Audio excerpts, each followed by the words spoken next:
यदि आपको जिंदगी के किसी मोड़ पर कोई निर्णय लेना पड़े तो आप सही निर्णय कैसे लें? चलिए समझते हैं एक छोटी सी कहानी के माध्यम से। प्राचीन समय की बात है। मगध देश में एक राजा राज्य करते थे। उस राजा के 3 लड़के थे। राजा धीरे धीरे बूढ़ा हो गया था। फिर एक दिन राजा ने मन में विचार किया कि अब मैं बूढ़ा हो चुका हूँ, अब मेरी राजगद्दी को मेरे 3 बेटे में से कौन संभालेगा? इन 3 बेटों में से जो बुद्धिमान होगा और जो राजगद्दी के योग्य होगा वही उसे संभालेगा। फिर एक दिन राजा ने अपने 3 बेटों को राजमहल में बुलाया और अपने बेटों से कहा, देखो अब मैं बूढ़ा हो चुका हूँ, अब मैं यही चाहता हूँ कि तुम 3 में से कोई भी एक मेरी राजगद्दी को संभाल ले।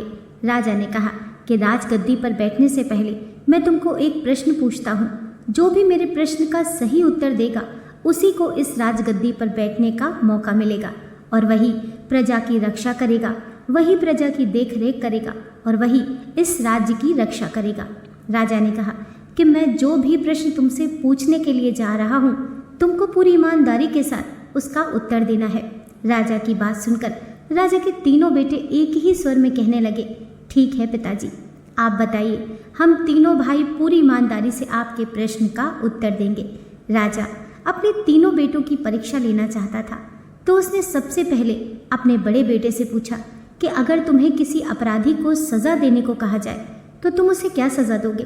फिर उस बड़े वाले बेटे ने कहा कि पिताजी, मैं उस अपराधी को जेल में डाल दूंगा। फिर राजा ने दूसरे वाले बेटे से कहा कि अगर तुम्हें किसी अपराधी को सज़ा देने के लिए कहा जाए तो तुम उसे क्या सज़ा दोगे?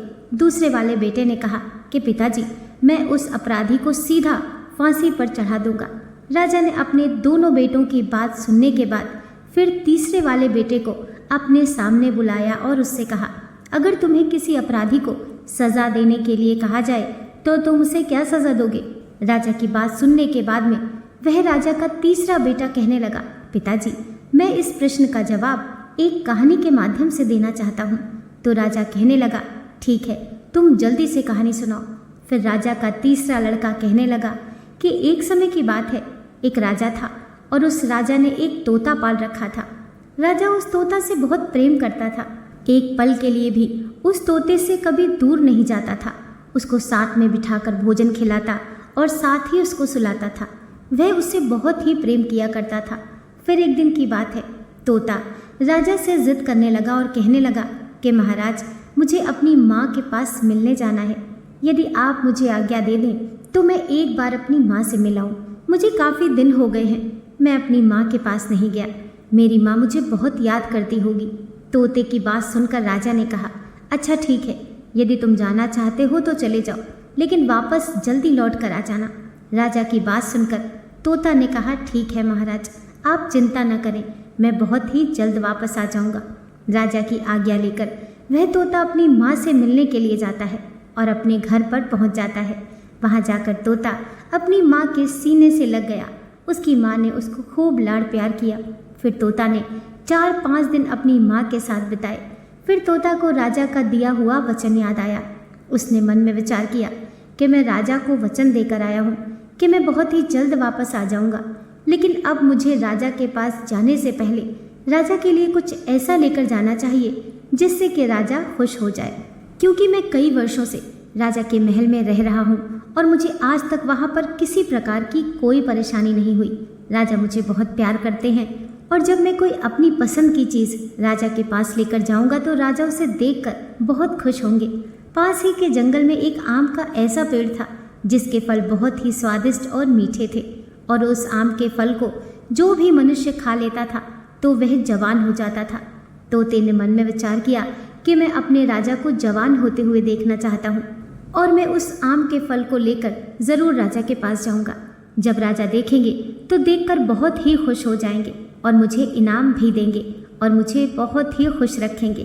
फिर वह तोता उड़कर उस जंगल में जाता है जहाँ पर वह आम का पेड़ लगा हुआ था और उस आम के पेड़ से एक आम का फल तोड़ लेता है।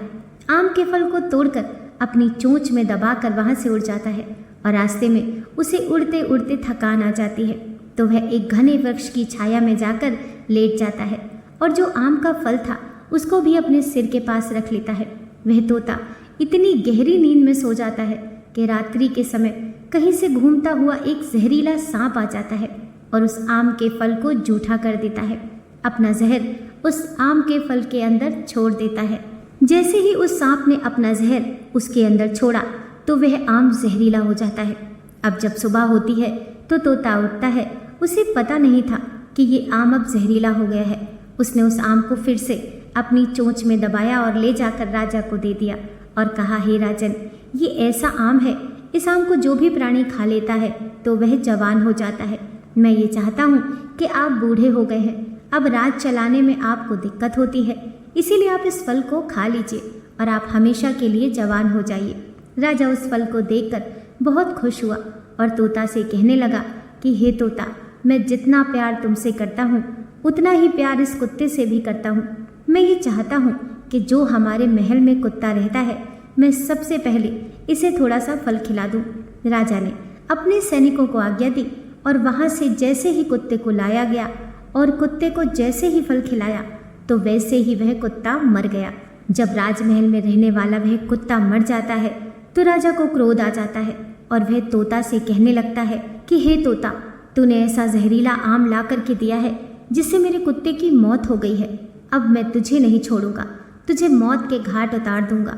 एकदम से आवेश में आकर के राजा ने उस तोते की गर्दन काट दी, जिसे राजा वर्षों से प्यार करता था। तोते की गर्दन कट जाने के बाद में तोता तो वहीं पर मर जाता है, लेकिन वह जो जहरीला आम था उसे राजा ने अपने सैनिकों से बाहर फेंकवा दिया। समय आने पर उस जहरीले आम से एक आम का वृक्ष तैयार हुआ और उस वृक्ष पर हजारों फल आने लगे।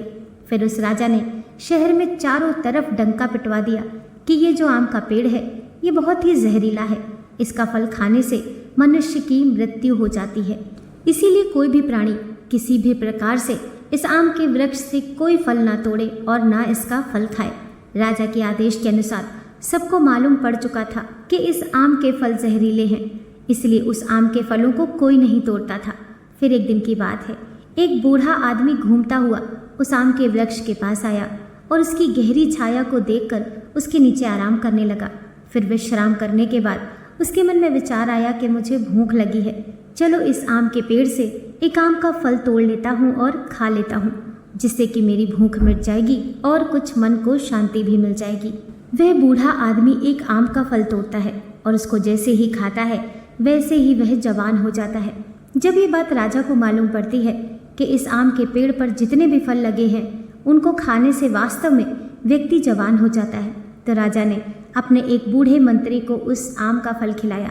जैसे ही मंत्री ने आम का फल खाया तो वह मंत्री जवान हो गया। फिर राजा को अपने उस वफादार तोते की बहुत याद आने लगती है और राजा अपने उस तोते की याद में रोने लगता है, क्योंकि राजा ने उस तोते को वर्षों से पाला था। वह तोता वफादार था, लेकिन उसकी वफादारी पर राजा को शक हो गया था और राजा ने बहुत ही जल्दबाजी में निर्णय ले लिया और उसकी गर्दन काट दी और उसको मौत के घाट उतार दिया। इस प्रकार से वह राजा रोने लगा तो उसका जो तीसरा बेटा था वह कहने लगा, पिताजी, जल्दबाजी में निर्णय नहीं लेना चाहिए। आपने तोते की वफादारी पर शक किया और बिना सोचे विचारे उसकी गर्दन काट दी। यदि मैं राजा बनूंगा तो हमेशा सोच समझ कर ही निर्णय लूंगा, क्योंकि बिना सोचे समझे और जल्दबाजी में लिया गया निर्णय हमेशा हानिकारक होता है। जैसे कि उस राजा के द्वारा जल्दबाजी में लिए गए निर्णय से उस तोते की मौत हो गई। वह राजा अपने तीसरे बेटे की बात को सुनकर बहुत खुश हुआ और उसका मन प्रसन्न हो गया। फिर राजा ने अपने तीसरे पुत्र को राजगद्दी पर बिठाया और उसका राज तिलक किया। हमेशा ध्यान रखना, जीवन में बड़ी बड़ी चुनौतियों का सामना करना पड़ता है। यदि जिंदगी के किसी मोड़ पर आपको कोई ऐसा निर्णय लेना हो जिससे कि किसी का भला या बुरा होने वाला है, तो वह निर्णय सोच समझ कर लें। जल्दबाजी में हमेशा लिया गया निर्णय नुकसानदायक होता है। दोस्तों, आशा करती हूँ आज की कथा आपको ज़रूर पसंद आई होगी। वीडियो पसंद आई हो तो लाइक कीजिए, चैनल को सब्सक्राइब कीजिए। मिलते हैं नेक्स्ट वीडियो के साथ।